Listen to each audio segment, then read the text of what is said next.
Vamos a orar. Padre, te damos gracias esta mañana nuevamente. Agradecemos todo el tiempo que pudimos cantarte, alabarte, también tener el tiempo de la cena. Gracias porque es un gran motivo, razón, recordar tu persona, tu obra, pero también que estás vivo, estás con nosotros y que volverás, Señor.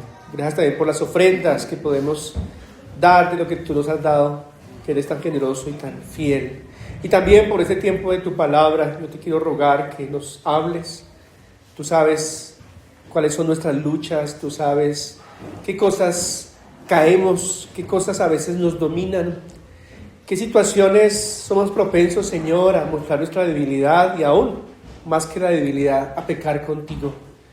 Tú sabes, Señor, cada uno de nosotros todo, nada te es oculto, pero permite que a través de esta enseñanza podamos ver los principios, podamos ver el consejo que tú nos das a través de tu palabra para mantenernos firmes, para permanecer, para vencer a esos enemigos que se levantan y que los veamos a través de tus ojos como no gigantes, sino como pequeños, aunque nosotros los veamos gigantes. He orado en el nombre de Jesús, amén y amén. Esta mañana entonces el Señor quiere que les comparta este mensaje. El título es Venciendo Gigantes. Ahí tenemos un dibujo, una sombra de David, que siendo joven, no soldado, no del ejército de Israel, de Saúl, el Señor le llevó a vencer a un gigante llamado Goliat, alguien que le doblaba posiblemente en estatura, en fuerza, en capacidad militar, en estrategia, pero sabemos por la Escritura que el poder de Dios a través de David le pudo vencer con una piedra, a través de una onda, y este gigante cayó, y él cogió esta espada y le cortó la cabeza, y entonces allí hay un versículo que dice, y toda la tierra sabrá que hay Dios en Israel, y toda la tierra sabrá que hay Dios en Israel.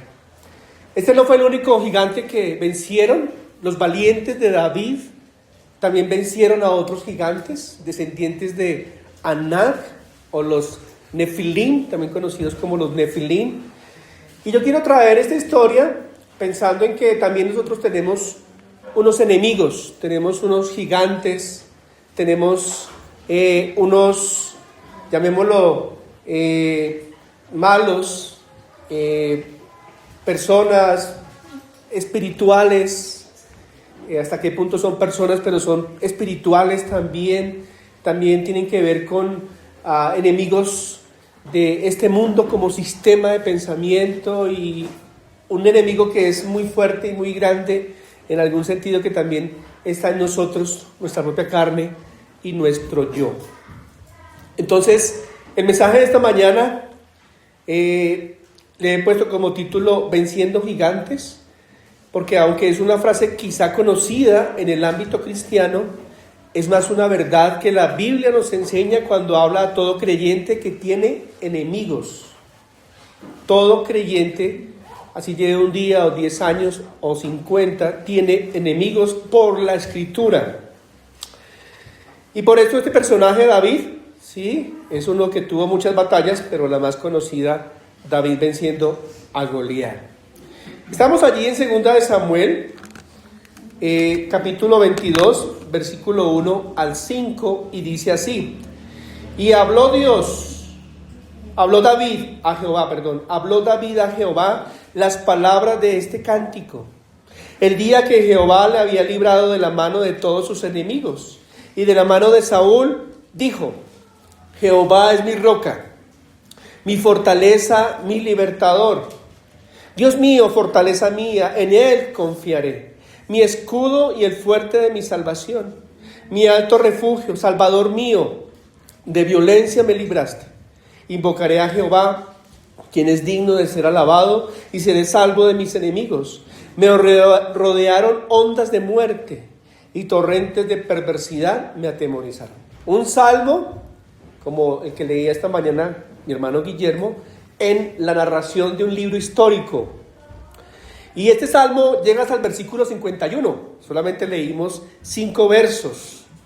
La palabra enemigos, esto es bien importante o bien interesante. La palabra enemigos en los salmos se repite 105 veces.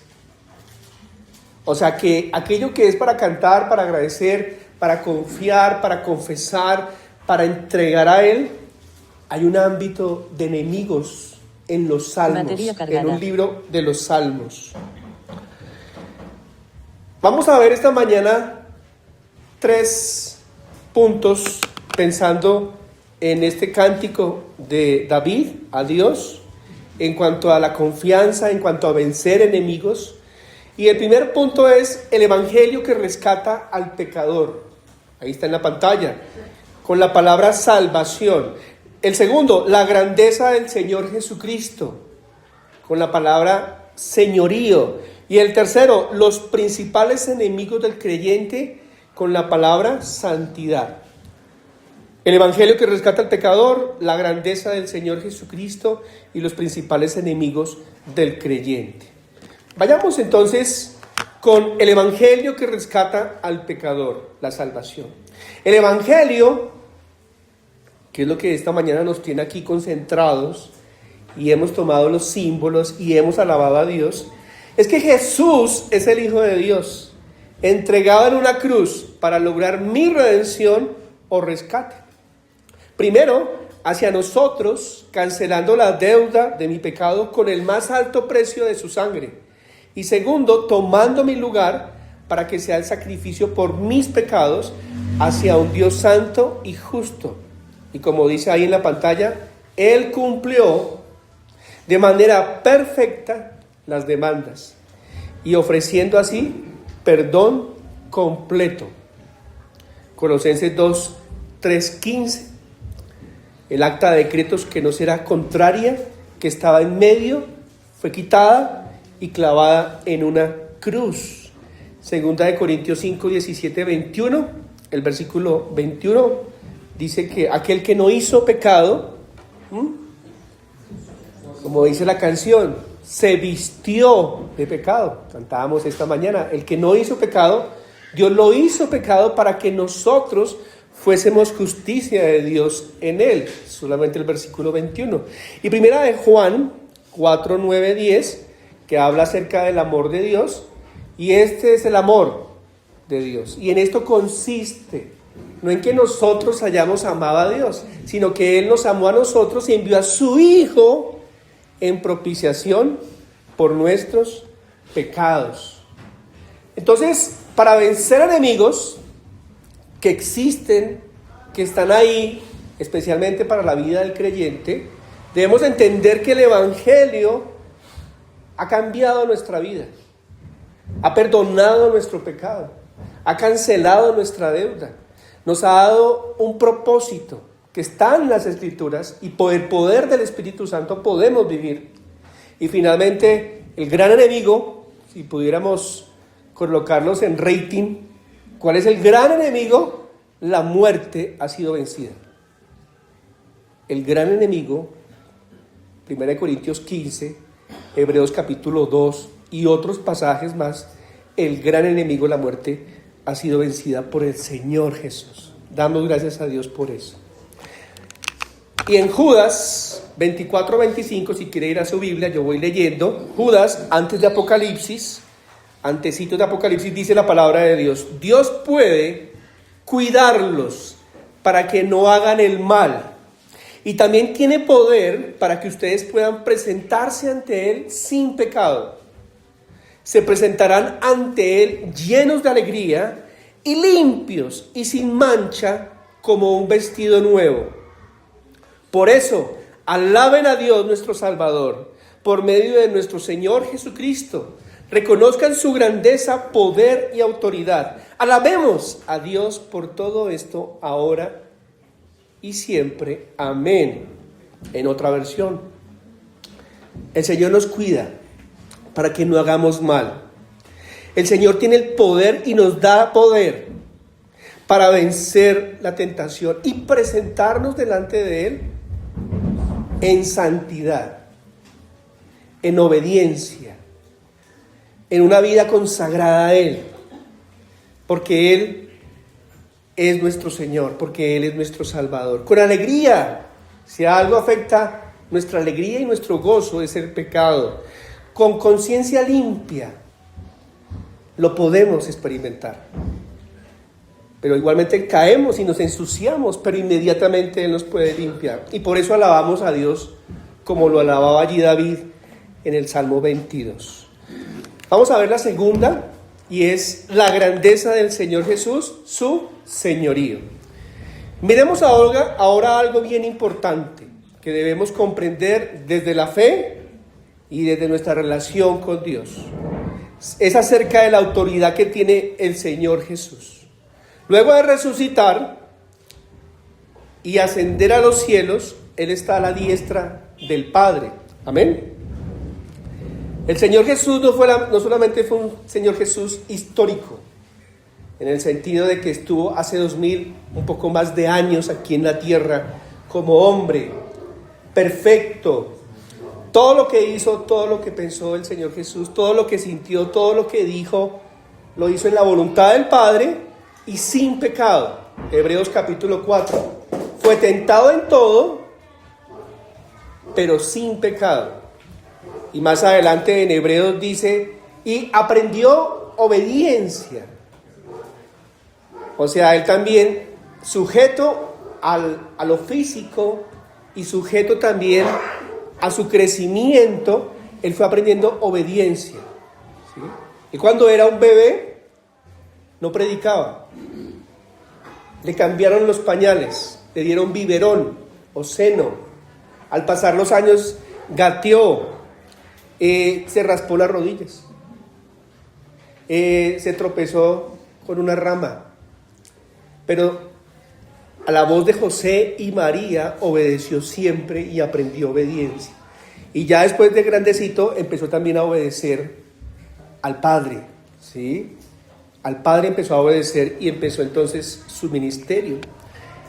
Pero a lo que voy es que el Señor Jesús no solamente es el Señor Jesús histórico, que es importante aquí en la tierra, sino que también es el Señor Jesús presente. Hoy Él está a la diestra del Padre y es Señor, es la autoridad. Él está sobre todo y en todo, dice la palabra de Dios. Tenemos que verlo por lo mínimo de dos formas. Como Señor, como abogado, dice Primera de Juan, y como gran sumo sacerdote. Como abogado, porque el caso que Él nos defiende ante el Padre ya lo ganó, pero necesitamos de Él. Y como sumo sacerdote, porque Él también está intercediendo por nosotros hoy, que es su ministerio actual. Cada uno de nosotros y todos los creyentes en el mundo que estamos aquí en la tierra, debemos tener y ser muy conscientes de que Él es Señor. O sea que, sí, yo soy su hijo, pero a la vez soy su súbdito. Sí, Él es mi Padre, pero también es mi Rey y mi amo. Y por gracia y amor debo obedecerlo. Debo obedecerlo cada vez más al pie de la letra. Sin excusas, sin evasiones, sin mentiras, sin engaño del propio corazón, debo obedecerlo. Si Él dice, hace esto, Andrés, aunque me demore a veces, debo buscar la manera de hacerlo. Eso es el señorío de Dios.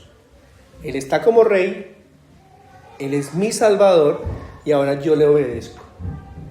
Cosas con el tiempo que no obedecía, empiezo a obedecer y cada vez más. ¿Obedezco solamente el domingo? No, todos los días de la semana. Él es mi Señor, Él es tu Señor. Pero en aquel día dirán, en tu nombre echamos demonios, en tu nombre sanamos, en tu nombre hicimos esto o aquello. Y el Señor Jesús va a decir en aquel día, pero yo no los conozco. Porque aquel que me dice Señor, hace lo que yo le digo. Eso lo dijo el Señor Jesús en el sermón. ¿Cuánto tú y yo hacemos de lo que está acá que obedecemos a Dios? ¿75 qué? 8, 9, 8, 9. 9. 09. Muy bien. Muchas gracias. El Salmo 110, 1, 2, no lo busquen. Dice David en una profecía: Jehová dijo a mi Señor, siéntate a mi diestra, hasta que ponga a todos tus enemigos por estrado de tus pies. Jehová enviará desde Sión la vara de tu poder. Él domina en medio de tus enemigos. Es una profecía acerca del Señor Jesús. En Mateo 22, 41, 44, él mismo habla de esa profecía, pero ya como enseñanza de su boca. Y en 1 Corintios 15, 24, 28, dice lo siguiente, si lo quieren buscar, está bien. 1 Corintios 15, 25, 28. Porque preciso es que Él reine hasta que haya puesto a todos sus enemigos debajo de sus pies. Y el postrer enemigo que será destruido es la muerte. Porque todas las cosas las sujetó debajo de sus pies. Y cuando dice que todas las cosas han sido sujetadas a Él, claramente exceptúa a aquel que sujetó a Él todas las cosas. Pero luego que todas las cosas le estén sujetas, entonces también el Hijo mismo se sujetará al que sujetó a Él todas las cosas, para que Dios sea todo en todos. Es un versículo allí en Corintios que habla de su autoridad. Autoridad delegada por el Padre. Autoridad devuelta al Padre. Y una secuencia de cosas que van a suceder, pero que ya empezaron, mis hermanos. Al final, Él va a reinar y todos caerán de rodillas.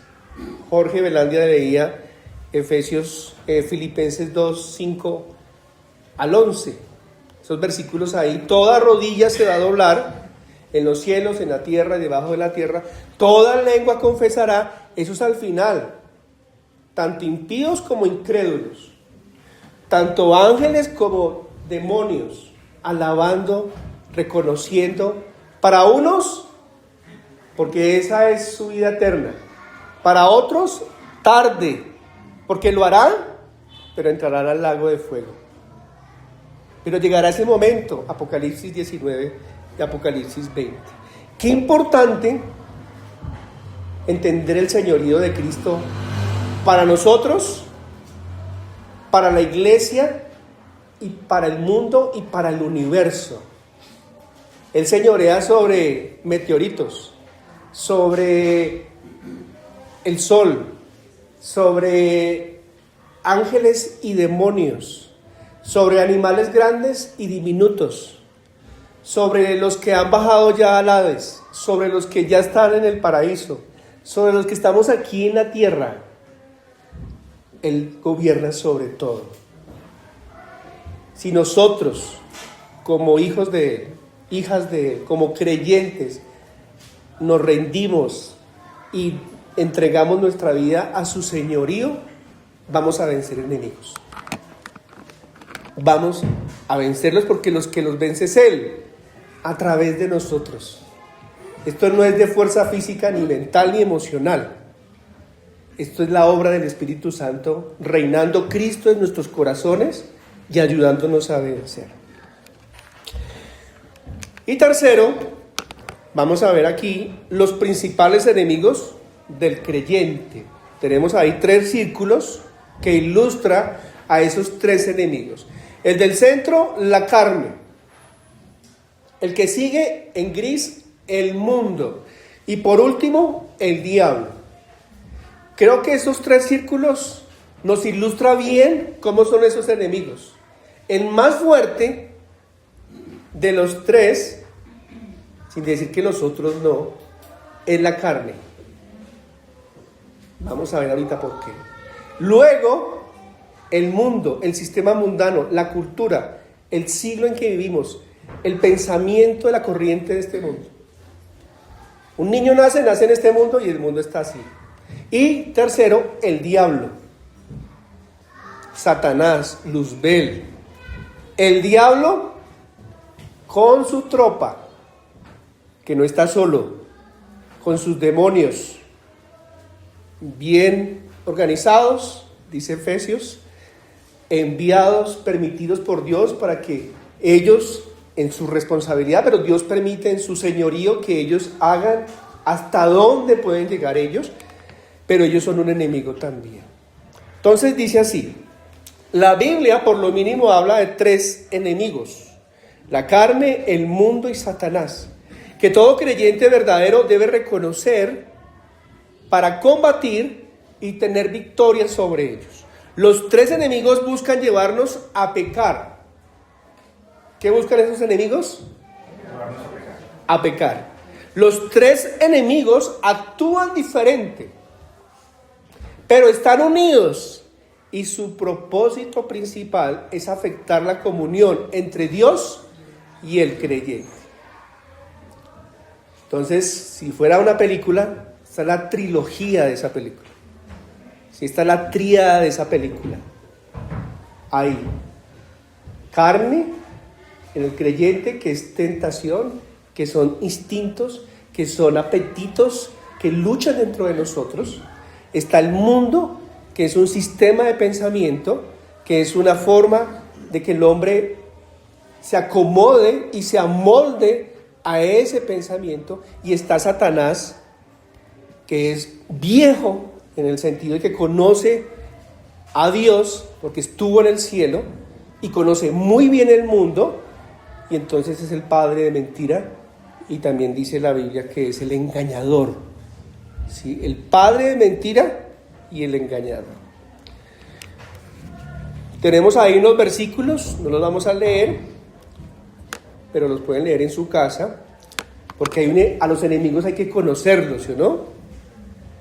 Y si un creyente no conoce, pues facilito va a caer redondito a lo que nos ofrece y nos va a dañar.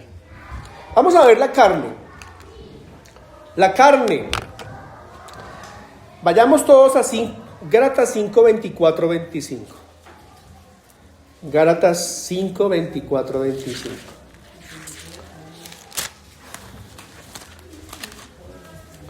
Dice la palabra de Dios, ¿están conmigo? En la Reina Valera. Dice la palabra de Dios, Gálatas 5, 24, 25. Así que, perdón, este no es. Este sí es, Gálatas 5, 24, 25. Pero los que son de Cristo han crucificado la carne con sus pasiones y deseos. Si vivimos por el Espíritu, andemos también por el Espíritu. No nos hagamos, leamos también el 26, vanagloriosos, irritándonos los unos a nosotros, enviándonos unos a otros. Entonces tenemos aquí la palabra carne. ¿Qué ha pasado con el creyente? Una vez ha nacido de nuevo, nueva creación, hijo de Dios, la carne ha sido crucificada con Cristo. Y dentro de esa carne hay pasiones, deseos, inclinaciones, apetitos. A veces yo me desconozco con cosas, pero que son muy sutiles en el pensamiento, que tuve en mi infancia, en mi juventud, pero que aparecen ahí. Y no solamente eso, dice Romanos, están aquí, pero quieren llegar a mis miembros, a mi cuerpo. Pero Cristo ha crucificado mi carne, ¿lo crees? Es una verdad para nosotros, sus hijos. Una persona natural, una persona que no conoce a Dios, esto no es para él todavía, sino hasta cuando cree. Cristo ha crucificado la carne con sus pasiones y deseos, pero también debemos vivir por el Espíritu. Debemos dejar que el Espíritu gobierne. Efesios 5, 18. Antes bien ser llenos del Espíritu. Y allí dice, ¿cómo? Que el Espíritu nos guíe, que andemos en el Espíritu, y de esa manera entonces venceremos cada vez la carne. Dios sabe en Andrés cuánto de su carne le gobierna todavía y cuánto del Espíritu gobierna hoy. Y lo sabe también de usted como creyente. Pero el Espíritu vence la carne.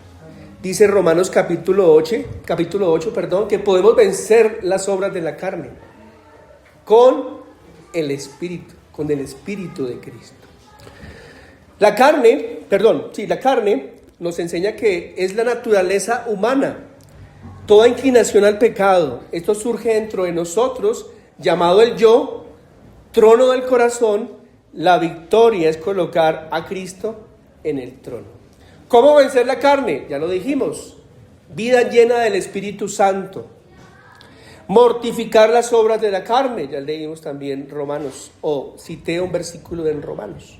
Abandonar todo impulso de la carne, la tentación que seduce nuestra carne, y practicar la oración y el ayuno. También es muy importante saber que esos medios de gracia hacen que mi carne se debilite, yo mengüe y que mi espíritu crezca, como dijo Juan el Bautista. Primer enemigo, muy cercano, 7 días a la semana por 24 horas, la carne, que no mejora, pero que está ahí, y nosotros debemos en Cristo vencerla, mortificarla y darle lugar al Espíritu Santo, y el Espíritu Santo se sujeta al señorío de Cristo. El yo destronado y ahora Cristo reina. Veamos el segundo enemigo, el mundo. Vayamos a primera de Juan 2:15, más adelantico de Gálatas, primera de Juan 2:15.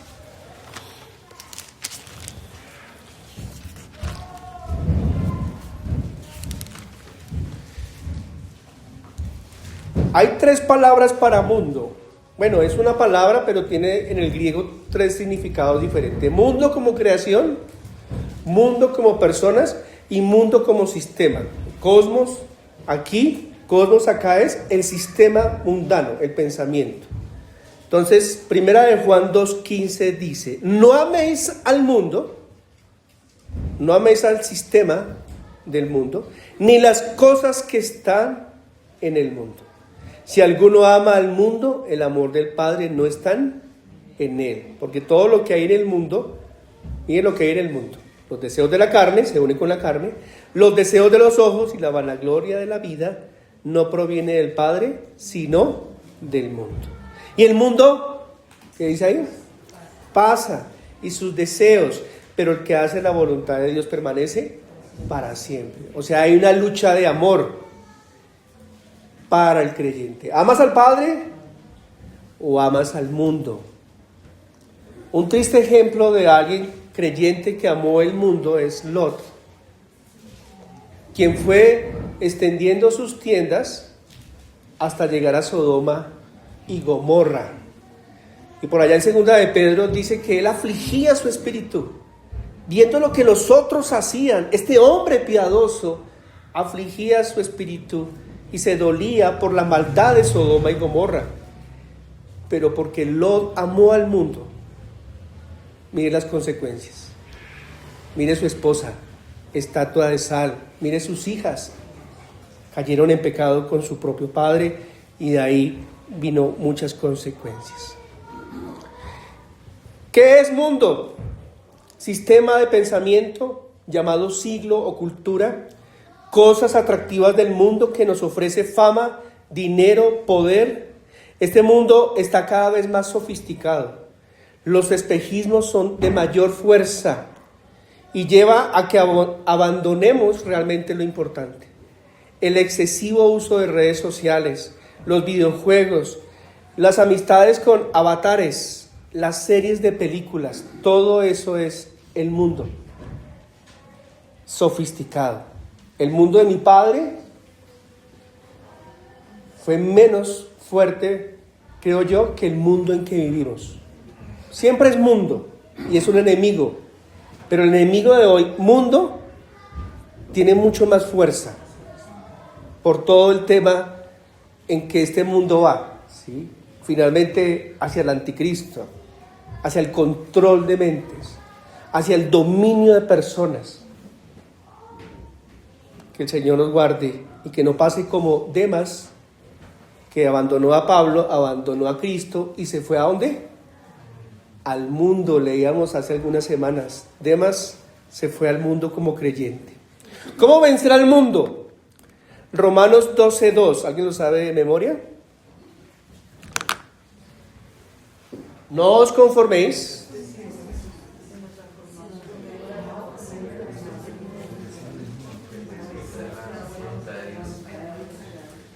Amén. ¿Cómo venció el Señor Jesús la tentación en el desierto? Con la palabra. ¿Viene un pensamiento mundano? No os conforméis a este siglo, sino transformados por medio de la renovación de vuestro entendimiento para que comprobéis cuál sea la buena voluntad de Dios, agradable y perfecta.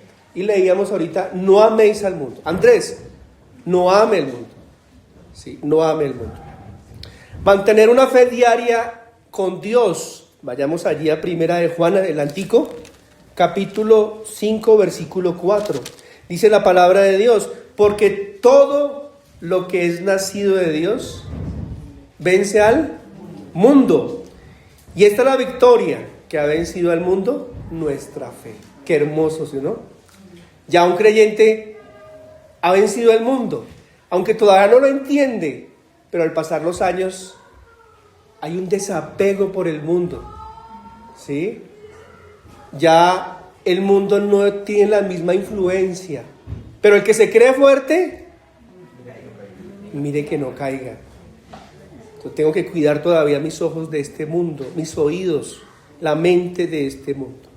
Considerarse totalmente muerto al mundo. Gálatas 6:14, yo les voy a enviar esta presentación.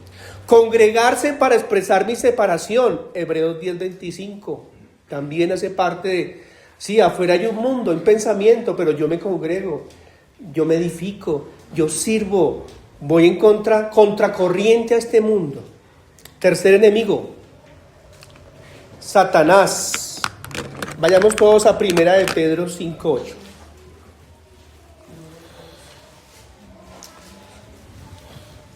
Atrasito, Primera de Pedro, capítulo 5, versículo 8. Sed sobrios y velad. Eso es todo el momento, todo tiempo. Porque vuestro adversario, el diablo, como león rugiente, anda alrededor buscando a quién devorar. Mire que hace unas semanas estábamos leyendo los requisitos de los ancianos y habla del diablo. Habla de la familia en Efesios capítulo 5, capítulo 6. Y entra la armadura de Dios y entra el diablo. Posiblemente en la mayoría de las cartas no es el personaje principal, pero habla del diablo. Y habla también de su artimaña, dice por allá Corintios, que se disfraza como ángel de luz, el engañador. El diablo, Satanás, es una criatura angelical, caída, arrojada del cielo, con poder, pero limitado dentro de la soberanía de Dios. Job, que hoy estábamos en la cena leyendo algunos versos de Job, es un ejemplo allí en el capítulo 1, capítulo 2, limitado. Él tuvo que ir ¿a qué? Pedir permiso, ¿sí o no? Y él con su lazo, lo voy a ilustrar, Dios con su lazo le dijo, hasta acá. Quítale esto, toca su carne, pero su vida no, me pertenece. Hasta ahí llegas. Y él fue e hizo eso. Él es limitado por la soberanía de Dios. Y nos tienta con malos pensamientos. ¿Cuál es el primer ejemplo? Eva, lo mismo sigue haciendo hoy. No que sea una voz audible, pero algo sucede con nuestra mente. Aquí es donde nosotros tenemos la mayor lucha. Por eso lo importante es tener la escritura, para de una manera cambiar esos pensamientos por los pensamientos de Dios. Eso es lo que dice también Corintios, que todo pensamiento que se levante en contra de él, llevarlo cautivo a la obediencia. ¿Sí, no? Nuestra lucha no es contra carne y sangre, nuestra lucha es espiritual. Satanás nos lleva a los placeres y cuando caemos, él quiere que dudemos en la salvación. También por allá en Apocalipsis dice que es el acusador de los hermanos. Ajá, Andrés, ¿estás haciendo eso? Entonces, la depresión, la tristeza, otra vez caí en eso. Vuelva a la gracia de Dios, vuelva a buscar su perdón y su limpieza. Amén, pero Satanás va a estar ahí. ¿Creyentes se quitan la vida hoy en el suicidio? ¿O a través del suicidio? Sí. ¿Qué obró ahí? La carne, el mundo y Satanás. ¿Cómo vencer a Satanás? Reconocer que la batalla principalmente es la de Dios. Es de Dios. Atentos a sus artimañas, engaños y trato divino. Segunda de Corintios 2:11, yo lo parafraseé por ahí. Guardar y pronunciar la palabra de Dios. Mateo 4:1-11. El Señor Jesús pasó la prueba, 40 días, 40 noches, tentado por el mismo Satanás. O sea, para que Satanás baje, aunque él está aquí, como en un radar, ¿sí?, moviéndose por este mundo, al mismo Señor Jesús, es porque sabía que un demonio no iba a llevar a cabo tal tentación como el mismo Satanás. Entonces Satanás a veces manda a sus delegados. Puede ser que me envíe uno a mí o a uno a ustedes. Vamos a permanecer firmes, vamos a vencer la tentación y orando con toda la armadura de Dios. También leímos o parafraseamos algunos versículos ahí. ¿Amén? Pregunto esta mañana, ¿la carne se puede vencer? Amén. ¿Se puede vencer el mundo? Amén. ¿Y Satanás y sus demonios? Amén. Podemos estar firmes en el Señor para su gloria. La pregunta, ¿cuál es mi arma poderosa para vencer a estos enemigos? ¿Cuál es mi verdad poderosa para vencer estos enemigos? Es una verdad. La Biblia dice que Cristo Jesús venció los 3 enemigos por mí en la cruz del Calvario. O sea, la cruz del Calvario, el Señor Jesús, es quien a través de Él vencemos la carne, el mundo y Satanás. Pero aquí aparece algo, y aquí termino el mensaje, y es cuando volvemos otra vez a David, allí en Crónicas, es interesante que este salmo en Crónicas se repite en los salmos, con otras palabras, pero es inspirado por el Espíritu Santo, y les pido que vayamos allí. Salmo 18:1-3. Y quiero seguir haciendo la pregunta, ¿cuál es mi arma poderosa para vencer a estos enemigos? Salmo 18:1-3.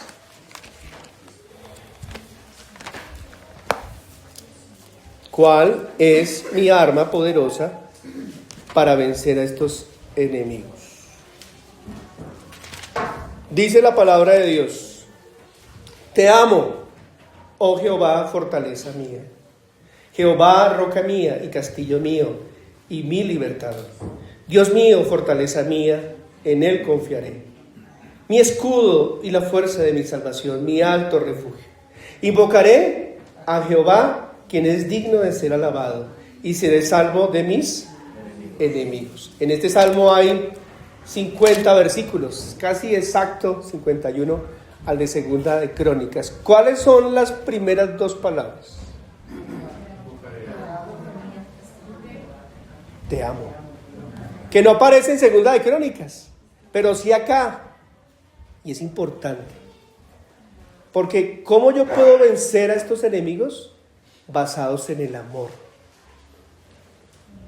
El amor hacia Dios como primero, con todas mis fuerzas, con toda mi mente, con todo mi corazón, con todo lo que yo soy, es lo que hará vencer a los enemigos. Eso es lo que nos deja ver Dios a través del Salmo y no en Segunda de Crónicas. ¿Cuánto amas a Dios que estás dispuesto a morir a tu carne, a perder el apego al mundo y someterte a Dios para vencer al diablo? La respuesta es tu amor y mi amor hacia Dios. Te amo, oh Jehová. Te amo, oh Cristo. El amor es la fuerza. Si tu primer amor es Dios, vencerás a todos tus enemigos. Tendrás una bandera de victoria. Cuando amamos a Jesús con todo nuestro corazón, Solo Él puede satisfacernos. No las cosas materiales, no la fama, no el poder, lo tenemos todo, tenemos el gran tesoro. Y si amamos a Dios, Él nos guarda de todo mal. Judas lo leímos hace poquito. El amor a Él es un acto de fe y de obediencia. Y también tenemos las armas para poderlos vencer. La oración diaria e íntima. ¿Cómo estás en tu oración? Descuida las oraciones, vendrá el pecado y la tentación. Y también la palabra de Dios dedicada y transformadora. Dejas de leer la palabra de Dios y Satanás empieza a plantar en tu mente pensamientos satánicos, perversos de este siglo. El amor a Dios es el arma más poderosa para vencer a los enemigos. Ama a Dios con todo. Me falta aún. Ora y lea la Biblia y así podremos juntos como iglesia vencerlos. Padre, te damos gracias por tu palabra. Gracias, Señor, porque nos ayudas a través de la Escritura a nuevamente, o algunos por primera vez, reconocer que hay por lo mínimo 3 enemigos: la carne, Satanás y el mundo. Están ahí. Tú ya los derrotaste en la cruz del Calvario, lo creemos. Pero también, Señor, están en actividad hasta cierto punto. Todos ellos serán eximidos o serán quitados en un día, en un nuevo cielo y en una nueva tierra. Pero nosotros, Señor, aquí juntos te rogamos que nos ayudes a poderlos vencer con la Escritura, con la oración, pero sobre todo, Señor, ayuda a enfocar nuestro amor hacia ti. Que te amemos a ti con todo lo que somos. Que tú seas nuestra pasión, que tú seas nuestro corazón, nuestro mayor de todo tesoro, de toda riqueza, de toda fama. A ti la gloria, a ti la honra. Tú eres escudo, tú eres fortaleza, tú eres castillo. Contigo podemos vencer los enemigos. Tú sabes aquí, Señor, quiénes de nosotros han dado lugar a la carne, Señor. Quiénes de nosotros han alimentado su mente y corazón con el mundo. Y quiénes de nosotros con Satanás y sus demonios le hemos dado, Señor, el lugar para que nos tienten y caemos. Ayúdanos, Señor, a partir de hoy a encontrar en ti esa victoria, que es suficiente, que es verdadera y no quitará el gozo, no quitará la paz y la esperanza que nos has dado. Te alabamos, Señor, en el nombre de Jesús. Amén y amén. Que el Señor les bendiga. Muchas gracias.